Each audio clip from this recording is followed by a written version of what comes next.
Police का छापा, हिरन पेश की चोरी, डेंजर गिरफ्तार। बाबा, बाबा जी फायज कहाँ है? अपने कमरे में थी। लाओ से। सुनो, ड्राइवर को कहो कि गाड़ी लगाए, मैं फैक्ट्री जाना चाहता हूँ। अच्छी बात है, जल्दी करो।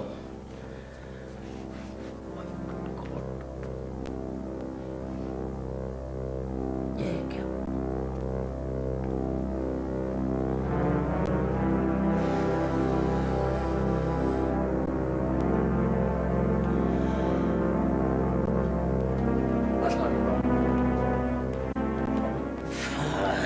बाबा बाबा बाबा बाबा बाबा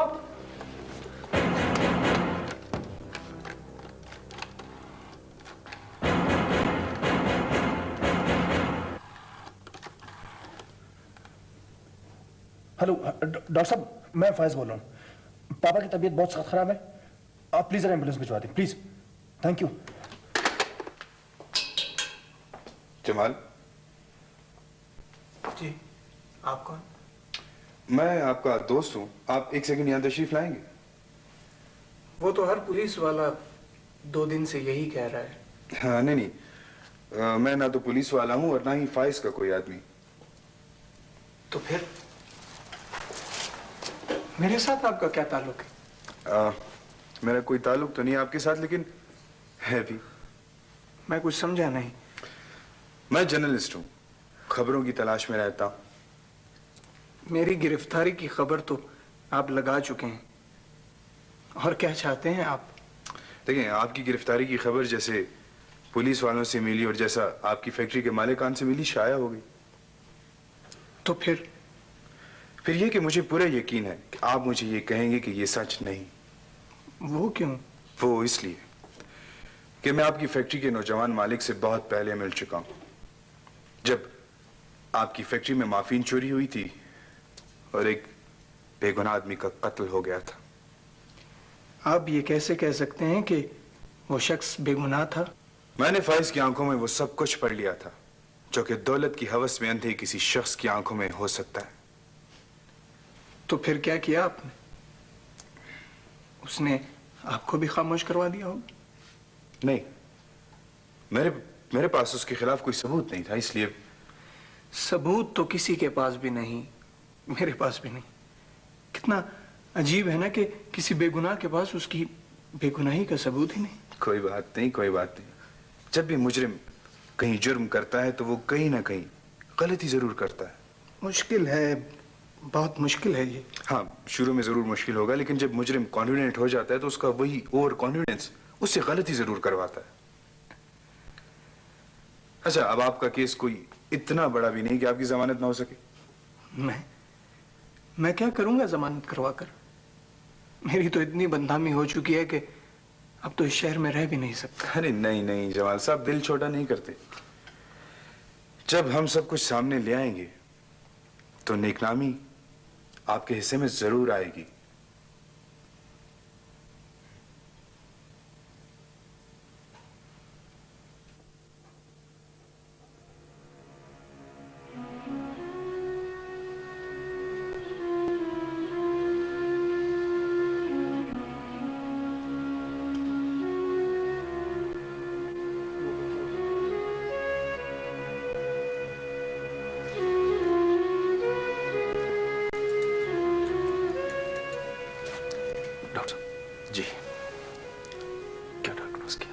फालिश का शदीद अटैक हुआ है। Oh no. शुक्र है कि दाएं तरफ है, इसलिए जिंदगी बच गई। लेकिन डॉक्टर साहब, स्पीच बिल्कुल खत्म हो गई है। इशारों से बात समझा सकें तो मुमकिन है, और फिर बॉडी मूवमेंट भी तो खत्म हो जाएगी, या तो बेड पर या फिर व्हीलचेयर पर। डॉक्टर, ये तो बहुत मुश्किल हो जाएगा। इसके लिए आपको मुस्तकिल किसी गवर्नेंस या फिर किसी आदमी का बंदोबस्त करना होगा जो इनके साथ रहेगा। डॉक्टर, कोई इलाज है इसका? मुख्तलिफ किस्म की वर्जिशें हैं, मालिश है, जिनसे हो सकता है कि बॉडी मूवमेंट ठीक हो जाए, और फिर मैं इंजेक्शन भी दूंगा। बल्कि वो तो आपकी फैक्ट्री में बनते हैं, मुस्तकिल लगवाने होंगे। डॉक्टर प्लीज स्पीच का कुछ। इसके बारे में मैं कुछ नहीं कह सकता, क्योंकि जबरदस्त शॉक पहुंचा है और सब दिमाग का काम है, बहुत मुश्किल नजर आता है।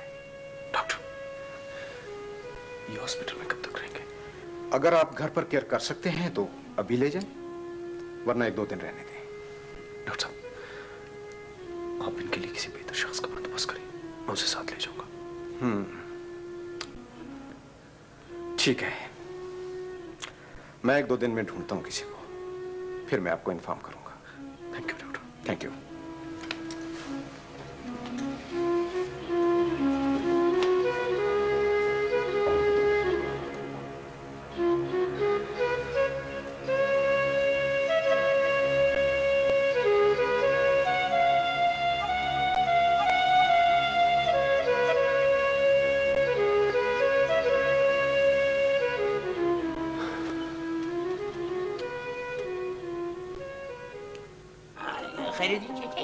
पूछना था। हाँ वो तुम्हारा बेटा रेडिएटर बन गया ना?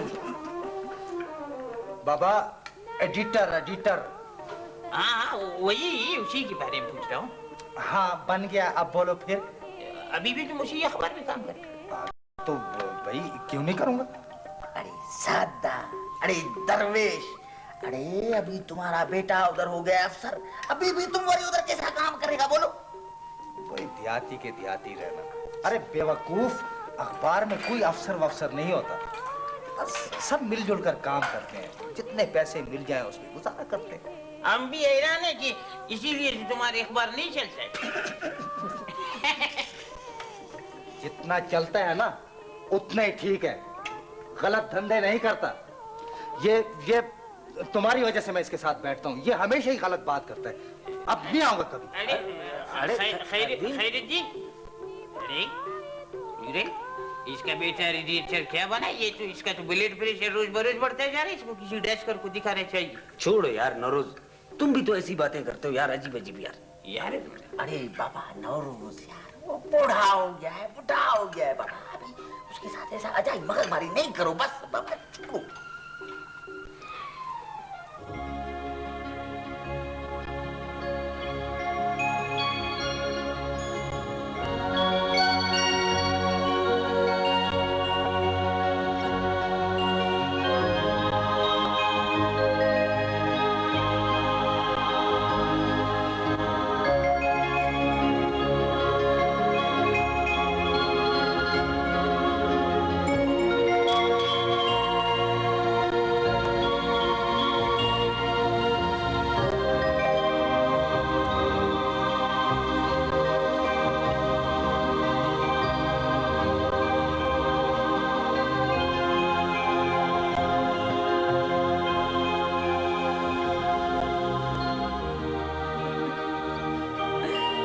मुझे नहीं लगता था कि आपको इतनी बातें करना भी आता है। इतनी बातें करना भी आता है? मैं क्या गूंगा हूँ? नहीं, वैसे आपको देख कैसा दिखता है? आप अभी डांटते हैं। कैसे मर्द का रूप होना चाहिए।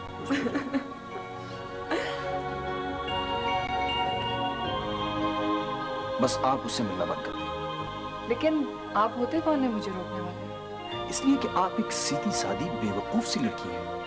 वैसे मुझे बेवकूफ किस्म की लड़कियां बहुत अच्छी लगती हैं।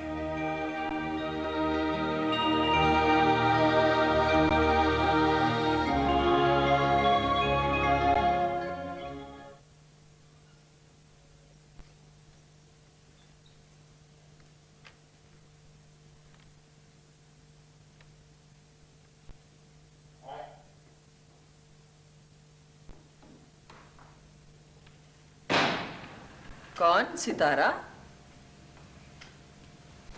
क्या बात है बे? मम्मी पानी पीने जा रही थी। इतनी रात के बेटा? नींद ही नहीं आ रही थी।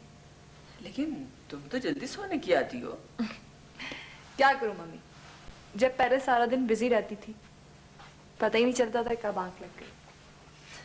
तो भाई अपने आप को मसरूफ कर लो किसी तरह। मम्मी मसरूफियत किसी बटन से तो स्टार्ट नहीं होती ना। जी भाई, जब तक घर में हो यहाँ कोई चेंज लाने की कोशिश करो।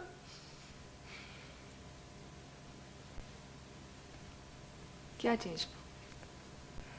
अरे बेटा, आर्ट्स में ग्रेजुएशन किया है, कुछ भी कर सकती हो। सच बताओ मम्मी, तो मैं अब तक अपने आप को इस रूटीन में एडजस्ट नहीं कर पाई और मुझे मुश्किल भी लगता है। व्हाट अ नॉनसेंस बेटा। देखिए ना मम्मी, मैं पिछले 16 साल से सुबह 6 बजे उठ जाती हूँ। तैयार होना, स्कूल जाना, फिर कॉलेज, यूनिवर्सिटी। अब भी मेरी आंख सुबह ही खुल जाती है, लेकिन करने के लिए कुछ होता ही नहीं। बहुत हुआ तो बस वॉक कर ली, वो भी नाना के साथ। अब मैं जागू नहीं तो बताएं और क्या करूं? देखो बेटा, है जब तुम छोटी थी ना, तो तुम्हें मैं तैयार करके स्कूल भेजा करती थी। फिर तुम खुद तैयार होने लगी। पहले मैं तुम्हारे कपड़े पसंद करती थी, फिर तुम खुद पसंद करने लगी। कहाँ मम्मी, आप तो कहती थी ये क्या कपड़े पहन लिए, नहीं नहीं वो वाली फ्रॉक पहनो। बाल कैसे बनाए, नहीं नहीं नहीं लिपस्टिक साफ करो। कहती थी ना। देखो बेटा, हम जो औरतें हैं ना, हमारी जिंदगी में अगर रोकने टोकने की आदत ना हो ना बेटे, तो आगे जाके बड़ा मुश्किल हो जाता है। और वहां तो हर कोई रोकने टोकने वाला होता है बेटे। आपको तो कोई नहीं है रोकने टोकने वाला। तुम नहीं।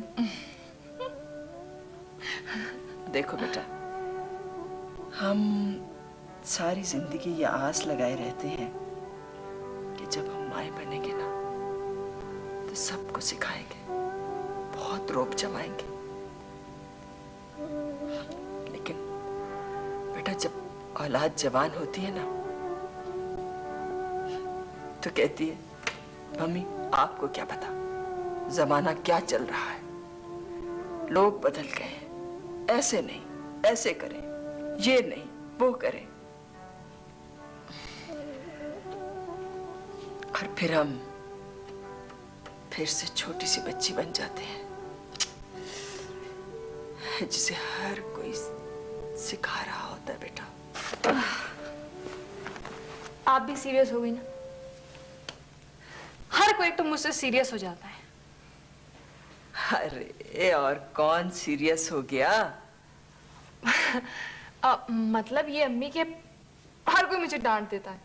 तुम्हें डांट अच्छी भी तो लगती है ना? हा? और अब्बा ने तो तुम्हें बहुत सर पे चढ़ा रखा है। कहाँ मम्मी, वो तो कह रहे थे कि मराठे बंकर की टेक्सटाइल फैक्ट्री में जॉब कर लो। वो कह रहे थे? या तुम चाह रही हो? सच में मम्मी, वो कह रहे थे। मैं माँ हूं बेटा, सब समझती हूँ। तुमने जागना कब से शुरू कर दिया है, और सितार की आवाज कब से आना शुरू हुई है तुम्हारे कमरे से। जाओ सो जाओ जाके, हाँ जाओ, शाबाश। Good night. Good night.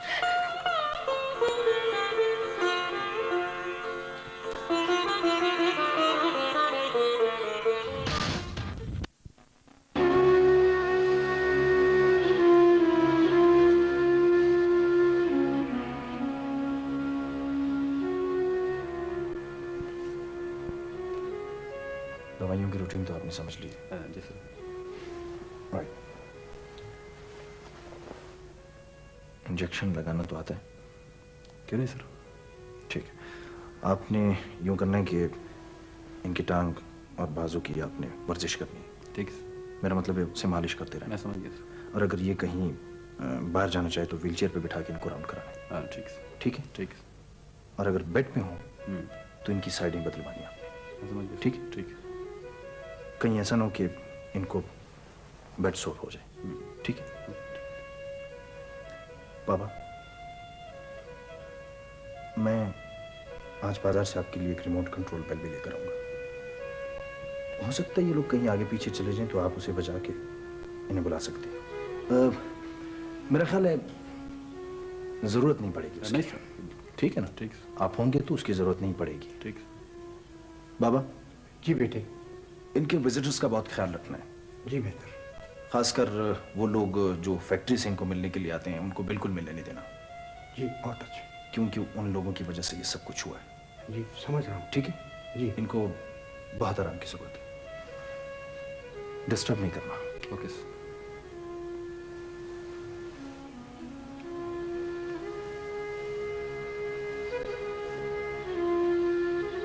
पापा,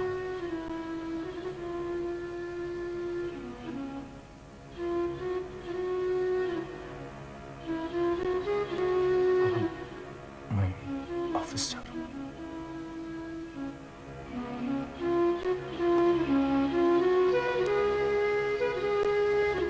ऑफिस।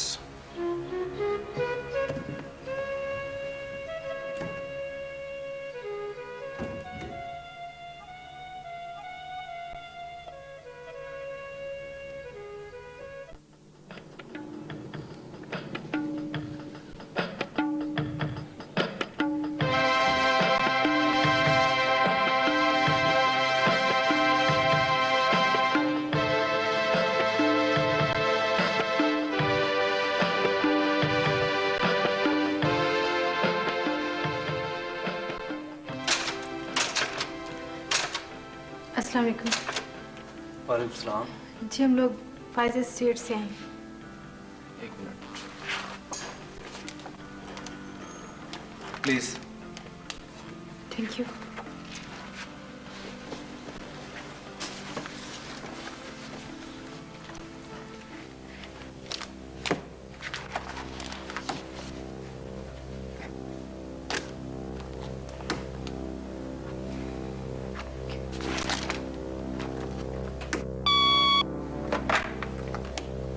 जी सर।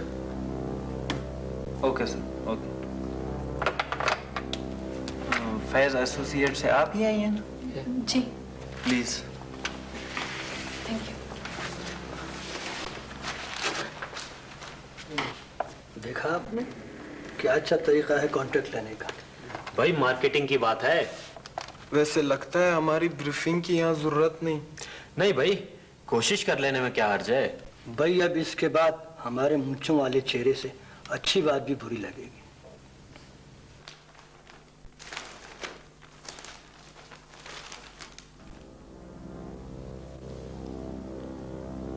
कोई प्रेजेंटेशन? जी सर।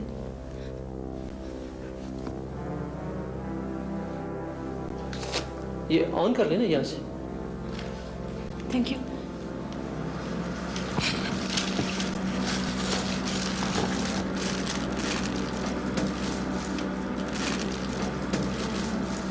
आप इसे सीधा कर लीजिए।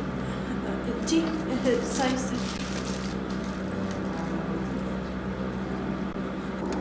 ये हमारे प्रोजेक्ट की इनिशियल स्टेजेस है। This is our layout plan जिसकी टोटल कॉस्ट जिसकी एक्सक्यूज मी सर।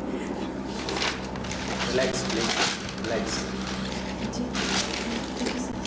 आपकी प्रेजेंटेशन एक्सीलेंट है। करिए उनकी, करिए। Thank you. एक्सक्यूज मी।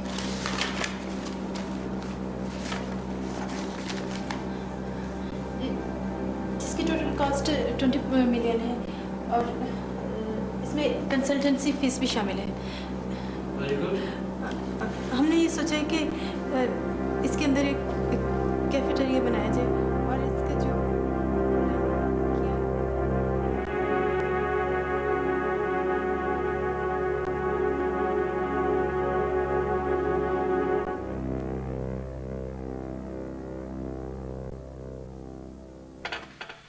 तो इसका मतलब यह हुआ कि वो शख्स शुरू से ही इस फैक्ट्री को नोट छापने वाली मशीन बनाना चाहता था। जी हाँ, मैंने एक दो बार बड़े साहब को बताने की कोशिश भी की, ढके छुपे लफ्जों में। फिर क्या, हालात पर बड़ा इत्मीनान होता है सबको। जमाल साहब, इससे पहले कि वो एक एक करके अपनी फैक्ट्री के तमाम आदमियों को फैक्ट्री से निकाल दे, हमें उसके पीछे अपने 1-2 आदमी लगाने होंगे ताकि वो ठीक वक्त पर हमें उनकी हर किस्म की इंफॉर्मेशंस देते रहे। मगर इस वक्त तो सब डर रहे होंगे। आप कोशिश करें, कोई ना कोई ऐसा जरूर होगा। लेकिन वो मेरे केस का मसला भी तो है ना। आपके केस में कोई जान नहीं, किसी मेडिकल स्टोर वाले का एविडेंस नहीं कि वो इंजेक्शंस आपने फरोख्त किए हैं। ये बयान सिर्फ फाइज का है कि उसने वो इंजेक्शंस बाजार से लिए हैं। तो गोया ये सारी की सारी बदनामी अखबारी है। जी, लेकिन इस सारी की सारी बदनामी का तोड़ भी अखबार ही है। जी जी, बिल्कुल सही कह रहे हैं आप।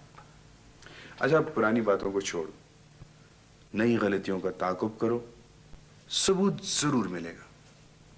जी।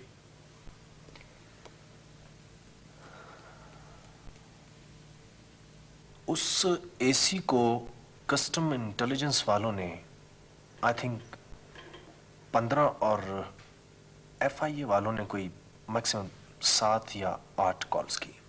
क्या पूछा? पूछना क्या था, सबने मुलाकात का वक्त लिया और उसके बाद का पता नहीं चल रहा उन्होंने क्या किया है। बस फाइज मैं तुम्हें बताने वाला था कि एफआईए में नया डिप्टी आया है और डिबेट वाली फाइल दोबारा खोल रहे हैं। तो फिर ये कि कस्टम इंटेलिजेंस वाले दोबारा एक्टिव हो गए। हाँ, क्या कर लेंगे यार, कुछ भी कर सकते हैं। मेरा तो ख्याल है कि कुछ माल लगा देते हैं मुंह बंद करने के लिए। वे यार, सारी जिंदगी ये नहीं कर सकते। मतलब जिसका जी चाहेगा ट्रांसफर कराएगा, उसके बाद मुंह खुला होगा उसका, उसका माल लगा देगा। नहीं, ये तो चलता रहेगा। अच्छा, देखते हैं ना अभी उनका रिस्पांस क्या है। अभी तो हमें कुछ पता नहीं। ऐसा ना हो कि बात आगे निकल जाए और फिर। नहीं, कोई बात नहीं, नो प्रॉब्लम, संभाल लेंगे।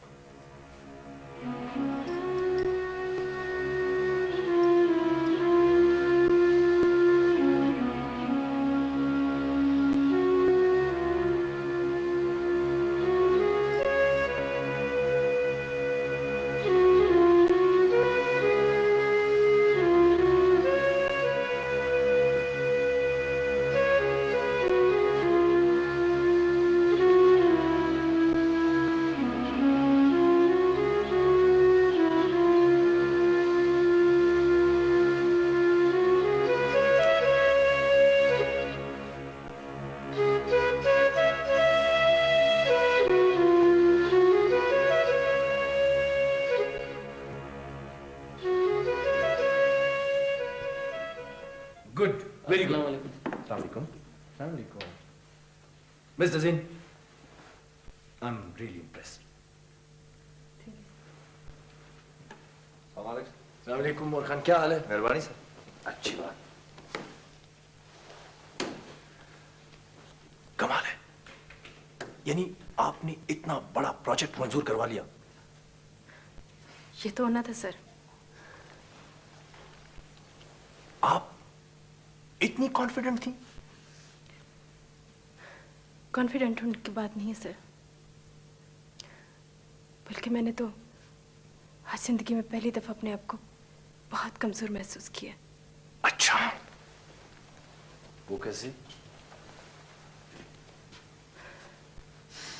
मैं को एजुकेशन में पढ़ी हूँ सर, और सारी जिंदगी एतमाद के साथ गुजारी है। लेकिन एक साथ अपनी तरफ उठती हुई इतनी नजरें पहले कभी नहीं देखी। मिस्टर ज़ीन, आपने कभी क्लास प्रेजेंटेशन नहीं की? वहां भी तो आपको लोग देख रहे होते हैं। देख रहे होते हैं सर, लेकिन ऐसे नहीं। मैं औरत हूं और नजरें पहचानती हूं। मुझे ऐसे लग रहा था जैसे मैं भी कोई प्रेजेंटेशन हूं जो उनके सामने खड़ी हूं। सब चलता है मिस्टर ज़ीन, सब चलता है। उन्होंने कौन से आपको फायर मार दिए? आपको राह चलते हुए लोग देखते नहीं क्या? देखते हैं सर, लेकिन मैं उनके सामने नुमाइश बनकर खड़ी नहीं होती। Come on mister Zeen, come on. ये बेवकूफों वाली बातें मत करें। ठीक है, अगर ऐसी बात है तो जाएं आप किसी प्राइवेट स्कूल में जाके टीचर लग जाएं और उसके मालिक को जाके माहाना रिपोर्ट पेश करें, या फिर मुखैर हजरात से चंदा इकट्ठा करने के लिए फंक्शन करें, नुमाइश करें। ये तो सोसाइटी ऐसी है, सब चलता है।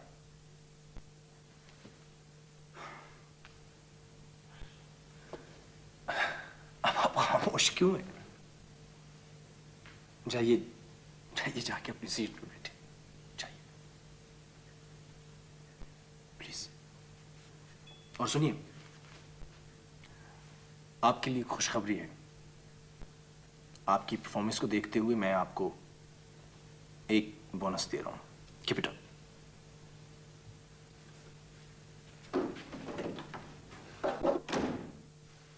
बस।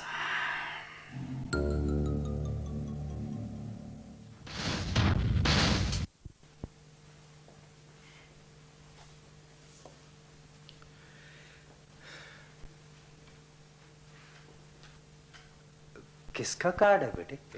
ये कार्ड मेरे एक क्लास फेलो का है बाबा। चलो अच्छा है, किसी ने याद तो रखा है तुम्हें। जी बाबा, एक बात कहनी थी आपसे, अगर आप बुरा ना मनाए तो। अरे बेटा कहो, क्या बात है? बाबा वो क्या है कि आप नौकरी छोड़ दो। नौकरी छोड़ दूं? जी। ये आज तुम कह रहे हो नौकरी छोड़ दो, कल कहोगे ये घर छोड़ देते हैं, फिर कहोगे ये दुनिया छोड़ दो। हाँ नहीं बाबा, बाबा मुझे बहुत शर्म आती है। अरे जब मुझे मेहनत करते हुए शर्म नहीं आती तो तुझे क्यों? ठीक है बाबा, लेकिन कम से कम मेरे अखबार में नहीं। क्या तुम्हारा अखबार? अरे ये तुम्हारा अखबार कब से हो गया? अरे इस अखबार को हमने बनाया, खून दिया इसे, और तुम आज कह रहे हो कि मेरा अखबार? अरे अरे जब मेरे जितनी उम्र देना इसको तो फिर इसे कहना अपना अखबार। बाबा पता है वो... बस बस रहने दो।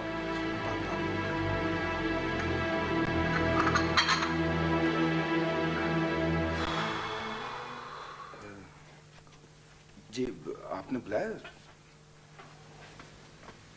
हाँ तनवीर, मैंने तुम्हें गोदाम का मुकम्मल चार्ज दे दिया है। Thank you sir. तुम्हें पहला काम ये करना है कि मार्फिन की जगह पाउडर रखना है। जी सर। सर और वो पेन किलर में सर?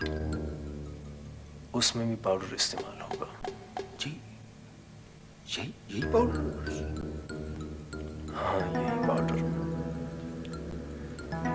क्योंकि ऐन बिस्तर मर्ग पर मरीज को यही इंजेक्शन दिए जाते हैं, और अगर थोड़ी सी दर्द मरीज बर्दाश्त कर ले तो सारे गुनाह झड़ जाते हैं।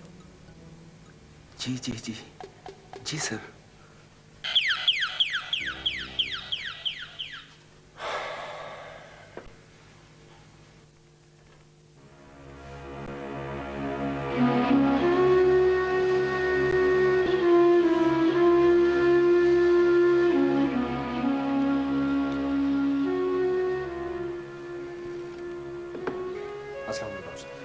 वालेकुम अस्सलाम। कैसी तबीयत है पापा की? भाई साहब वैसी ही है, लेकिन एक बात की निहायत जरूरत है। इन्हें मुस्तकिल तौर पर एक फैमिली मेंबर की निगरानी की जरूरत है। मगर डॉक्टर साहब आपको तो मालूम है कि मेरी एक नहीं तीन कारोबारी जिम्मेदारी है। भाई साहब जरूरी नहीं कि वो फैमिली मेंबर आप ही हो। इन्हें किसी ऐसे शख्स की जरूरत है जिसे इनकी जिंदगी से दिलचस्पी हो। Please take care of him. मैं इंशाल्लाह फिर चक्कर लगाऊंगा। Well doctor. बाबा डॉक्टर साहब जरा छोड़ के। Thank you.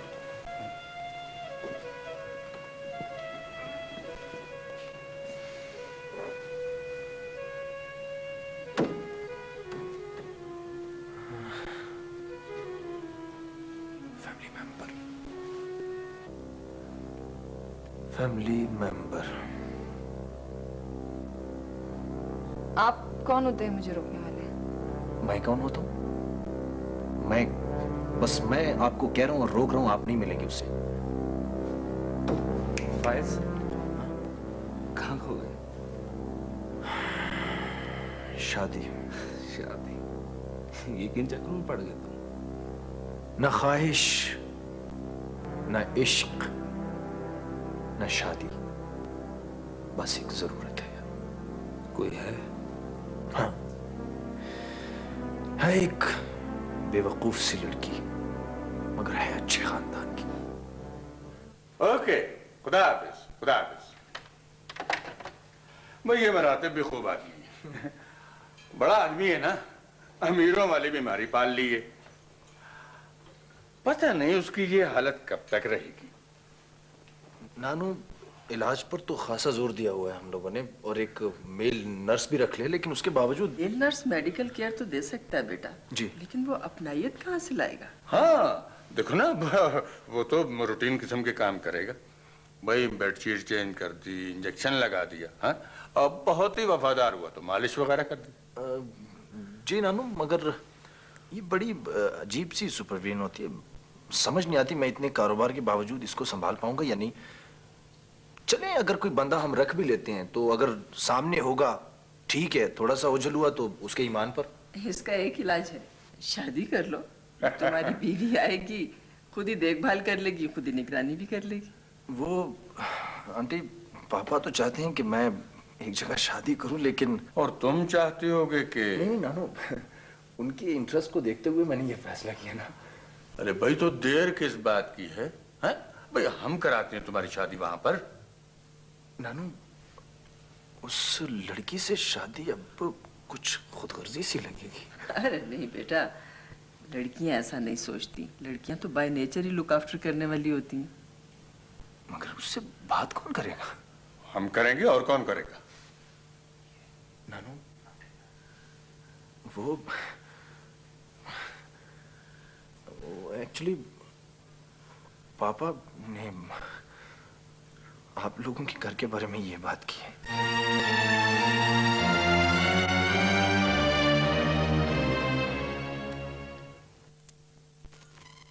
उर्दू की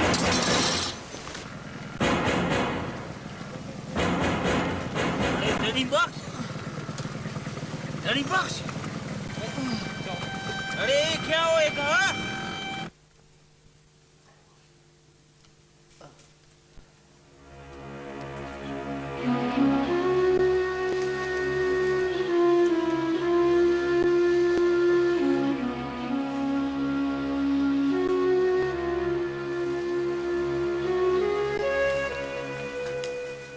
डॉक्टर साहब जी, ये दवाई मैं ले आया हूँ।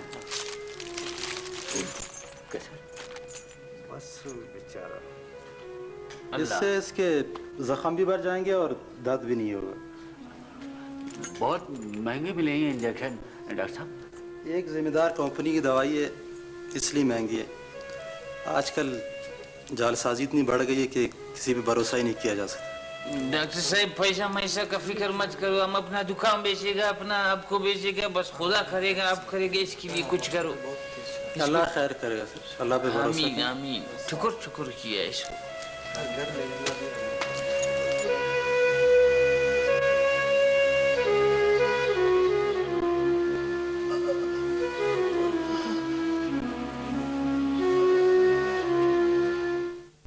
यस मम्मी, ये क्या कर रही है? सीधी खड़ी हो। मुझे मालूम है बेटा, अगर ये फैसला हम खुद भी करते ना तो तुम्हें कोई एतराज नहीं होना था। क्यों मम्मी? इसलिए बेटे कि मुझे तुम पर एतमाद है। नहीं, आप कुछ और कहने वाली थी। नहीं बेटा, मैं कुछ भी कहने वाली नहीं थी। नहीं नहीं मम्मी, झूठ हरगिज़ नहीं चलेगा। सच बोले, क्या कहने वाली थी?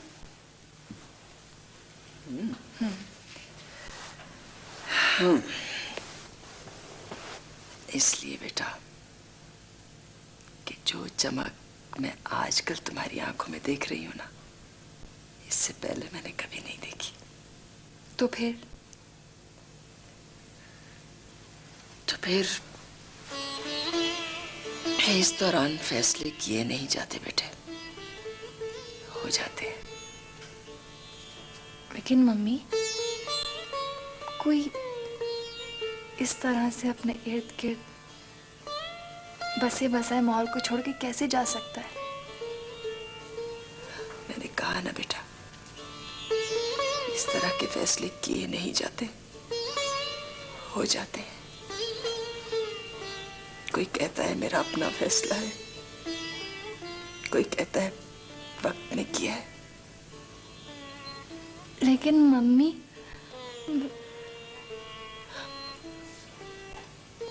ये बसी बसाई जगह जितनी तुम्हें अजीज है ना बेटा, उतनी ही हमें भी अजीज है।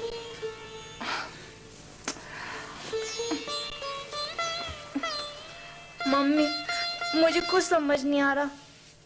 मुझे लग रहा है मैं बहुत बेवकूफ हूँ, बहुत सीधी सादी हूँ मैं। नहीं बेटा, पैदाइशी तो कोई भी अक्लमंद नहीं होता बेटे। आहिस्ता आहिस्ता वक्त के साथ साथ सब कुछ आ जाता है, सब ठीक हो जाता है बेटा। मम्मी, सब ठीक हो जाता है। डरिंग बख्श, हौसला करो, तुम ठीक हो जाओगे। डॉक्टर साहब, ये देखिए क्या बहुत तकलीफ है डॉक्टर साहब। डरिंग बख्श। डॉक्टर साहब, कम से कम इनके जख्मों को तो आराम आ जाना चाहिए, क्या वजह है? मैंने बेहतरीन एंटीबायोटिक्स और बेहतरीन पेनकिलर इस्तेमाल किए, न जाने इन्हें आराम क्यों नहीं आ रहा।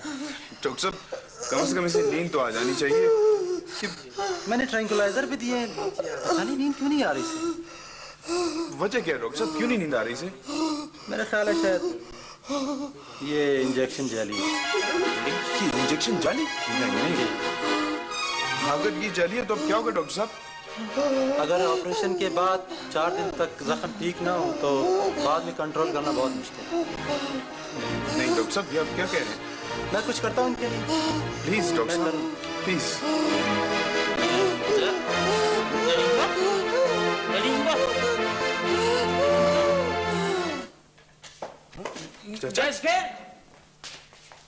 क्या हुआ?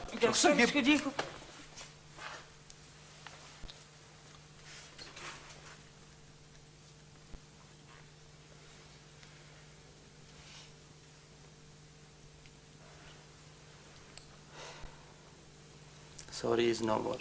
Oh no डॉक्टर, नहीं ये ले वो यारा दे हवाले 4 दिनां दा मेला 4 दिनां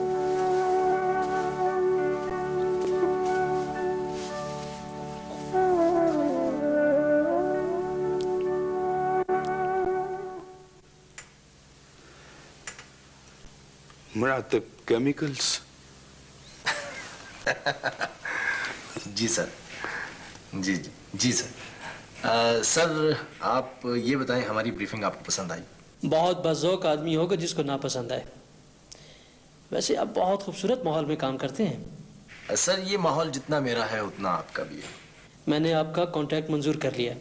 thank you sir, thank you very much sir. आप ऐसा करें, डिज़ाइन की मजीद कापियाँ हमें भिजवा दें। सर आप किसी वक्त तशरीफ लाए ना। Have a cup of T with us sir. और एक मॉडल भी सर बनाया हुआ है, आप देख लीजिएगा। Thank you sir, thank you very much sir, thank you, बहुत शुक्रिया जी, बहुत शुक्रिया।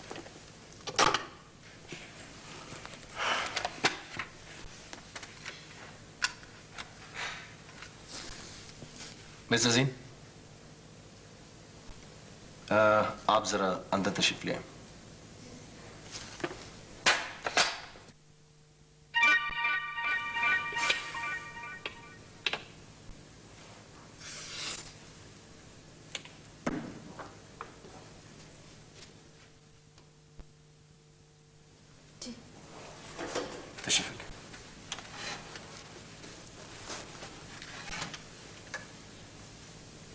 मिस्टर जीन, आपसे एक बात कहनी है। जी सर। पापा की सेहत की वजह से मैं शायद कभी कभी ऑफिस आ सकूं। जी। मिस्टर सिंह, इस पूरे ऑफिस में आप सबसे ज्यादा क्वालिफाइड हैं। मैं चाहता हूं आप इस ऑफिस को हैंडल करें। सर, मैं कैसे कर सकती हूँ? सब कुछ करने से होता है।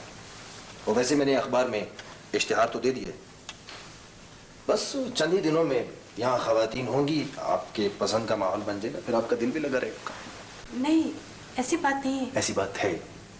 मैं आपको असाइनमेंट्स बताता रहा करूंगा, आप उसे तैयार करवाती रहें, बस ये कहना था। ठीक है सर। और एक बात शायद आपको मालूम नहीं है, वो कल्चरल कॉम्प्लेक्स की कंसल्टेंसी हमें मिल गई है। मिस्टर सिंह, आपको खुशी नहीं हुई? हुई है सर। वेल, कल डीजी साहब आएंगे, उस प्लान की कोई 5-6 कॉपी बनवा लीजिएगा, उनको देनी है, और वो जो मॉडल है वो भी उन्हें दिखाना है।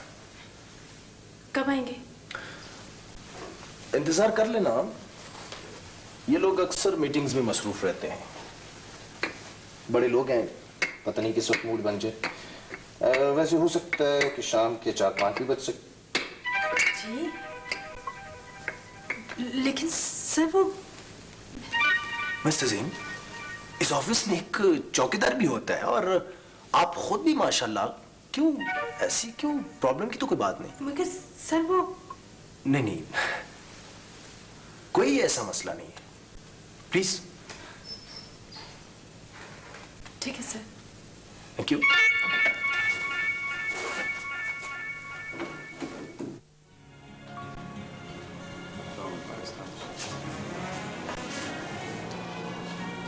ये इंजेक्शन है आपके पास? हाँ जी।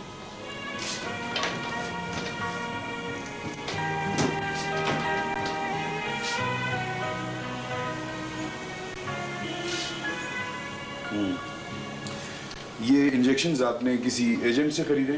जी नहीं, डायरेक्ट मतलब केमिकल्स से मंगाए जी। आई सी।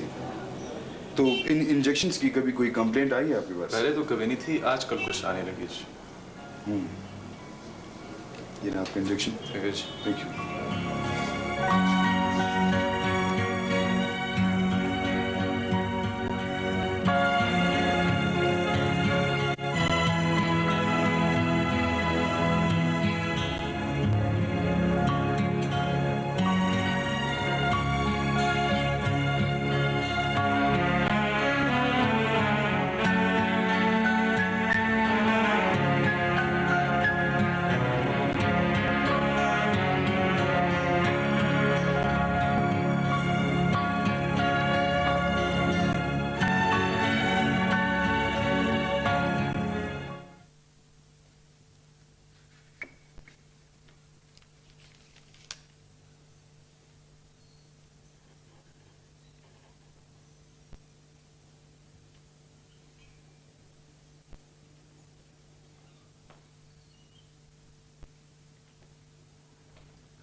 ये तो 5:30 हो गए।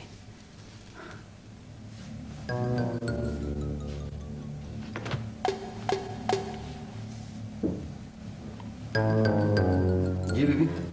मोर खान, तुम जरा बाहर जाकर देखो, साहब कहीं आ तो नहीं गए, वरना मैं जाऊं। आप इंतजार कर लें बीबी, आ जाएंगे। अभी तो ड्राइवर भी पंचर लगवाने गया हुआ है। नहीं, मैं टैक्सी में चली जाऊंगी। अच्छा जी, जाता हूँ, देख लेता हूँ चौक तक। जरा जल्दी आना।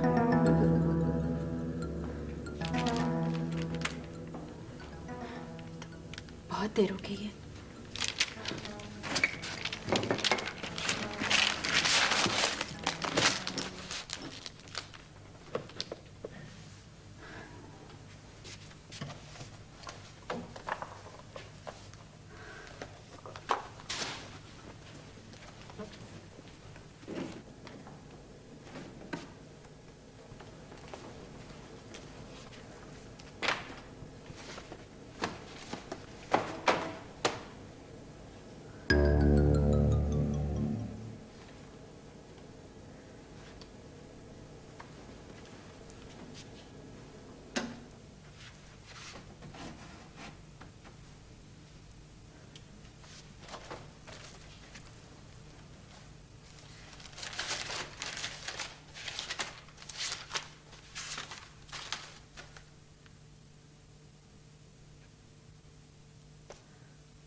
आप